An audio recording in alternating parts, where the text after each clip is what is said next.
Këto janë disa nga thënjet më brillante të shkrimtarit madh Aliet Tantaui. Ai njihej për stilin e tij të thjeshtë, por që godiste thellë në plagët e shoqërisë dhe të shpirtit. 1. Rregulli i edukimit. Nuk e përdor shkopin përderisa bën punë zëri im, dhe nuk e përdor zërin tim përderisa bën punë heshtja ime. 2. Paradoksi i lëshimit. Në xhepa tan kërkoj monedhat me vlerën më të vogël për t'i dhënë sadaka, e pastaj i kërkojmë Allahut të na dhurojë Firdeusin, xhenetin, më të lartë. Sa të pakta janë kontributet tona, dhe sa të mëdha janë kërkesat tona. 3. Njeriu i zemrës. Kur gëzohesh, shkon te personi që do më së shumti. Kur hidhërohesh, shkon te personi që të do më së shumti. Sa e mrekullueshme do të ishte nëse ai do të ishte i njëjti person në të dyja rastet. Libri dhe njeriu.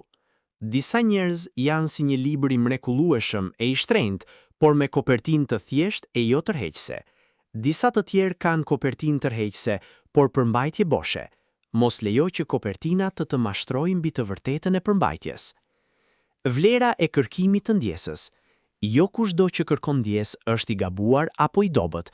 Të kërkosh ndjesë është një veti e rrallë që gjendet vetëm te besnikët. Gjendja e vështirë e adheut.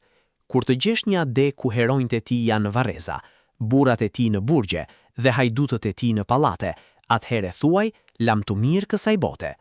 Dhimbje. Është shumë e dhimbshme kur imami i xhamisë gabon në lexim dhe nuk gjendet askush t'i përmirësojë gabimin, ndërsa kur këngëtari e fillon këngën e tij, të gjithë e vazhdojnë pas tij. Dallimi mes nesh dhe perëndimit. Perëndimorët nuk janë gjeni e as ne nuk jemi budallënj. Ata thjesht e mbështesin dështakun derisa ai të arrijë suksesin, ndërsa ne e luftojmë të suksesshmin derisa ai të dështojë. Miku i vërtet. Sa ma dështore është të kesh një mik të i cili kur shkon i vrast kthehesh i kthjell, dhe sa herë që shkon i dobët kthehesh prej tij më i fortë.